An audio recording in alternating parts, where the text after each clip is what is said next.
Ici Louis Lemieux, à Belleuil, pour la suite de ma conversation avec Daniel Dancause de Prudent Groupe Conseil, parce que je m'ennuyais de faire des entrevues et que lui est devenu une référence pour les médias pour tout ce qui a trait aux urgences et à la prévention. Et ça me passionne. Merci pour le café, Daniel. Bienvenue. Je te disais que j'avais une proposition à te faire. Je vais être honnête avec toi, l'idée c'est que c'est bien beau la pré-retraite, là. Mais quand je te regardais à la télé cet été, j'étais jaloux de ceux qui te posaient les questions.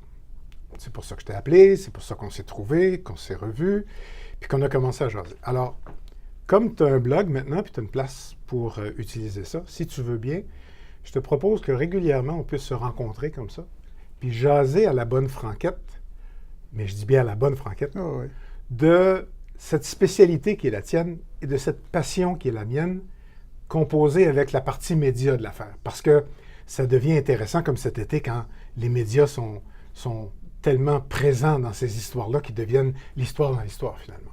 Alors, tu veux-tu jouer avec moi? Écoute, Louis, d'abord, je tiens à te remercier de ton appel. Parce que pour moi, ça a été naturel d'accepter ton invitation puis qu'on collabore ensemble. J'avais aimé mon expérience en 2013. Je suis content de t'avoir retrouvé. Puis je trouve qu'on va faire un bon bout ensemble. J'ai deux conditions. Ah! Okay. Dans toute bonne affaire, il y a toujours des conditions. OK, d'abord. La première, Louis, c'est que j'aimerais ça qu'on finisse toujours nos entrevues par un message de prévention. Ça, c'est dans mon ADN, puis ça, je veux qu'on fasse un deal là-dessus. Surtout que, théoriquement, on va se parler, pour des sujets thématiques en tout cas, de questions où il y a des enjeux de prévention, forcément, là. Définitivement. Okay. Ça va? Puis la prévention, c'est par là qu'on évite les risques, c'est là qu'on atténue les conséquences, c'est là qu'on élimine les risques à la source. Deuxième condition, c'est... Attends, un petit peu. Si je comprends bien, tu veux nous prodiguer des conseils de prévention, mais c'est ce que tu fais pour tes clients tous les jours. Oui. Mais là, tu veux le faire pour, théoriquement, le public qui nous regarde aussi. Effectivement. Parce que tu ne parleras pas à tes clients. Ils sont déjà clients, ils ont déjà tes services, eux autres.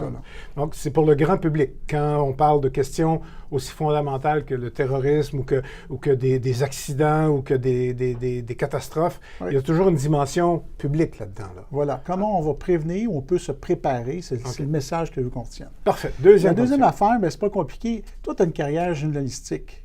J'aimerais ça en connaître un peu plus. J'aimerais ça qu'on comprenne, au bénéfice de tout le monde, comment ça marche un peu la salle de nouvelles, comment ça marche. Tu as fait de l'animation pendant 20 ans de temps à Radio-Canada.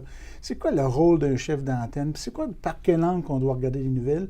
Parce que je pense que l'envers du décor au niveau des médias, je pense qu'on doit vulgariser ça encore plus. Je pense que les gens peuvent comprendre ça. Puis on a un attrait naturel. Toi, tu as couvert des événements que moi, j'ai jamais couverts. Moi, j'ai une expérience que tu n'as pas et vice-versa. Puis c'est pour ça que je trouve que l'espèce d'équipe qu'on va faire va être sympathique. La complémentarité. Voilà, on va appeler ça comme ça. Et effectivement, l'envers du décor, la coulisse, comme on l'appelle, c'est parfois, en tout cas, quand on est dedans, on n'a jamais le temps d'en parler. Mais avec le recul, maintenant, quand on parle, par exemple, quand on a parlé tantôt de feux de forêt, puis des autres affaires, j'en ai couvert des feux de forêt. Je me souviens à Bécomo, par exemple, il y avait vraiment peur à Bécomo, j'oublie l'année, là, ça devait être 90. 89. 90. Il y avait vraiment peur de perdre le village, la ville. Il y avait peur que le feu passe dans... On l'échappait belle, mais à ce moment-là, les autorités, ils ne voulaient surtout pas nous dire « on a peur ».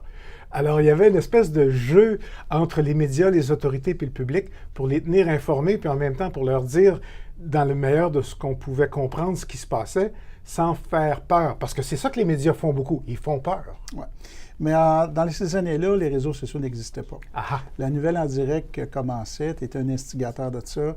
Aujourd'hui, c'est impensable de traiter la nouvelle comme on la traite avec les réseaux sociaux. C'est impossible. Parce que pour un média, vous avez les médias traditionnels, qu'on va appeler les salles de nouvelles traditionnelles, c'est venu totalement chambouler. N'importe quel citoyen est maintenant un média. Oui. Alors, comme Prudent et son propre média, c'est ça l'idée derrière. C'est sûr.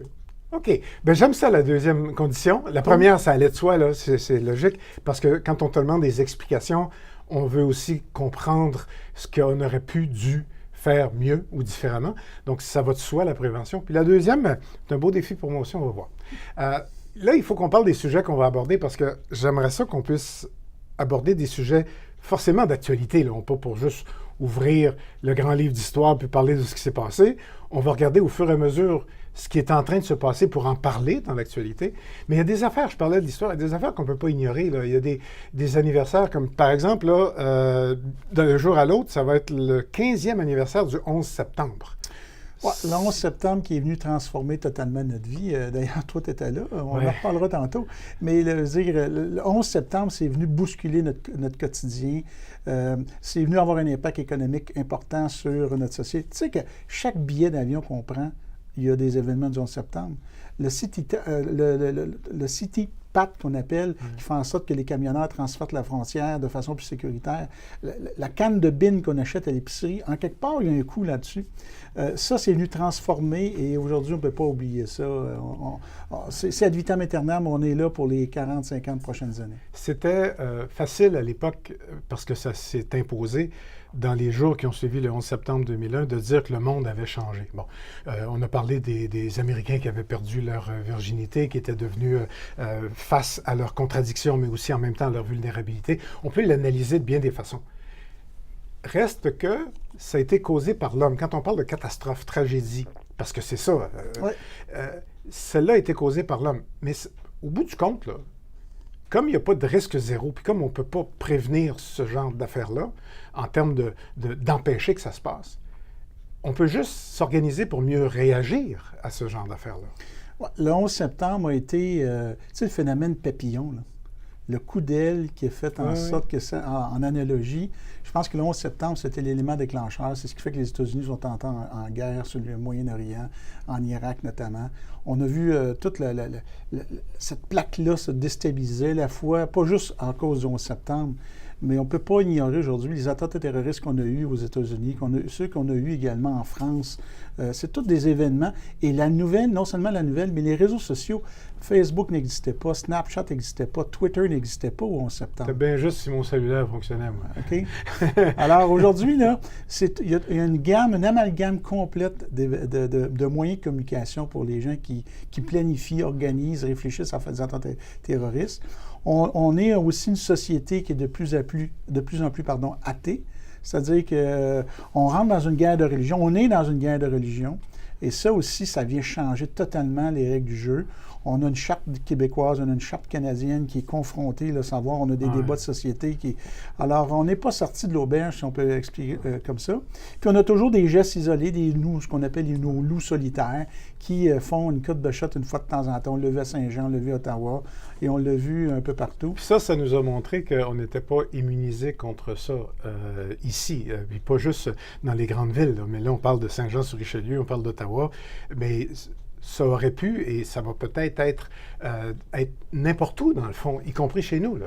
Bien, c'est ça le défi, sans vouloir être alarmiste. On ne peut plus ignorer, on ne peut plus penser que ça ne se produira pas. On a déjà déjoué, encore même en fin de semaine, un agent secret là, du SCRH, pour quelque part qui ressemble à ça, qui disait qu'il y avait, il y a quelques années, déjoué un attentat terroriste sur la colline parlementaire. On ne peut plus faire comme si ça se passait juste ailleurs. Et tu vas voir, tantôt, on va aborder un autre sujet là, qui est le triste anniversaire de Dawson. L'état de préparation de pour faire face aux tireurs actifs en milieu public versus l'état de préparation pour se préparer à des attentats en milieu public. Bien, les deux, là, c'est le même état de préparation qu'on doit avoir. C'est drôle parce que, c'est pas drôle, mais tu viens de parler de Dawson et j'étais en train de me dire, en repensant à ce qu'on s'était dit, qu'on ne manquera pas de matériel. Là. Je veux dire, l'anniversaire de Dawson, c'est le 10e, si je ne me trompe pas, qui s'en vient la semaine prochaine.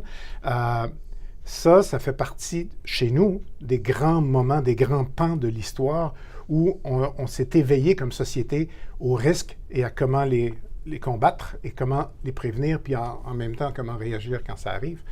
Le 11 septembre, ça a été ça à bien des égards. Quand tu dis « j'y étais », c'est drôle parce que moi, je suis devenu animateur officiellement le 12 septembre. Okay.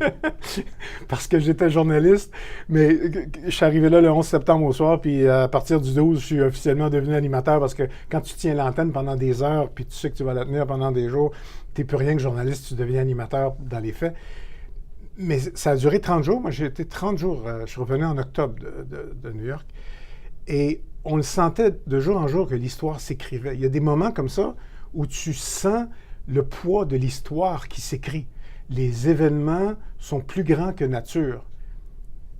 Mais la leçon à retenir, ça prend du temps, là. Je veux dire, ils se sont battus pendant je ne sais pas combien de temps sur qui avait fait ça, puis ça a pris une éternité avant de remonter le fil de cet attentat terroriste-là. Mais pendant ce temps-là, les gens qui travaillaient en sécurité, comme toi, ils voyaient des failles qu'ils n'avaient pas vues avant, parce que depuis ce jour-là, et tu me diras si je me trompe, ce qui a changé le 11 septembre, c'est qu'on avait vécu des attentats terroristes où les gens se faisaient exploser, mais c'est la première fois où on l'avait fait le 11 septembre 2001 à si grande échelle, en se servant d'appareils pour venir percuter les tours en disant c'est des attentats suicides, mais dans tout ce que ça a de plus dramatique. Là. Ouais. Ce jour-là, les règles du jeu ont changé. Là. Totalement. Et c'est la première fois que les Américains, en Amérique du Nord, pas juste les Américains, parce qu'on est sur le même continent, qu'on était atteints sur notre sécurité en Amérique du Nord.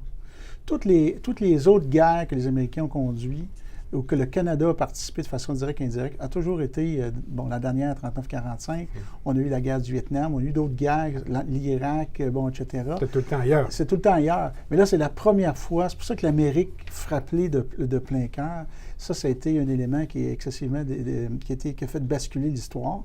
Et là, après ça, on a vu apparaître le Homeland Security, tout de suite, pas longtemps après. On a vu apparaître une série de mesures qui encore et auront toujours des impacts sur notre vie à tous les jours. Les règles du jeu ont changé, les façons de se prémunir dans la mesure où c'est possible et de réagir. Puis on l'a vu là, récemment à Nice, parce que pas qu'on s'y attendait pas, parce qu'on sait que ça peut arriver. À Saint-Jean-sur-Richelieu, c'est quelqu'un en auto qui a frappé des gens. À Nice, c'est en camion. Mais là, il n'y a plus de limite à ce qu'on peut imaginer. Puis je dis toujours, moi, mais c'est ça le terrorisme. Juste de l'imaginer, on commence déjà à vivre dans la terreur. Il y a ça aussi, la société doit s'habituer à une composante terroriste. Elle doit s'habituer, mais elle doit être résiliente, puis il ne faut pas prendre panique non plus. La peur, c'est un pouvoir, les psychologues vous le diront, mais la peur, c'est un pouvoir extraordinaire qui peut paralyser une société, qui peut paralyser des individus. Et il ne faut surtout pas embarquer à l'intérieur de la peur. Il faut avoir des comportements sécuritaires. Tu sais qu'il y a des gens qui sont assiégés, qui vivent des guerres, qui continuent d'aller à l'école pareil, faire l'épicerie, ils vivent au jour le jour, on en conviendra, mais ils viennent quand même à bout de fonctionner. Et l'humain a cette capacité de résilience extraordinaire. C'est un mot qui revient beaucoup, cette résilience, dans le vocabulaire des gens qui travaillent comme toi dans le milieu des tragédies, des catastrophes. On l'a vécu, nous autres aussi. Là. Je veux dire, c'est de ça dont on parlait un mois après le lac Mégantic, la résilience. Ouais. D'abord, c'est un thème qui est d'abord emprunté au niveau de la psychologie, la résilience humaine. Là, ce qu'on a vu voir, puis ce qu'on voit de plus en plus, c'est que la résilience, l'expression résilience, s'est étendue à d'autres sphères d'activité. D'ailleurs, Montréal est une des 100 villes résilientes dans un programme mondial. Ah oui? Oui, tout à fait. On aura l'occasion d'en reparler à un moment donné. Mais Montréal résilient, on s'en va à l'intérieur de ça parce que ça fait partie de l'économie, ça fait partie des infrastructures publiques, ça fait partie de... Et nos phénomènes de désordre climatique, tout ce qui s'en vient les prochaines années, va faire en sorte qu'on va avoir besoin beaucoup plus de résilience qu'on en a là. Est-ce que je peux penser que ton message de prévention par rapport à tout ce qu'on vient de dire, c'est qu'il faut continuer de vivre? Il faut continuer de vivre, il faut continuer de se préparer au pire, espérer le mieux, mais c'est par une foule de petits réflexes qu'on va développer une certaine résilience, une certaine habitude de sécurité au quotidien. Puis le message que j'envoie ce matin, c'est on va commencer par notre famille. Tu as déjà annoncé en partie, en tout cas en parlant de Dawson, un des sujets qu'il faudrait aborder. J'ai dit qu'il faudrait aborder des sujets d'actualité, mais il y a aussi une actualité du monde de la prévention et de la sécurité. Il y a des congrès, il y a plein de choses qui se passent dans ce milieu-là que le grand public ne voit pas, dont on va pouvoir parler aussi. Ah, c'est clair, puis on va se garder des petites surprises, on va vous garder un certain nombre de choses. J'ai plusieurs idées en tête.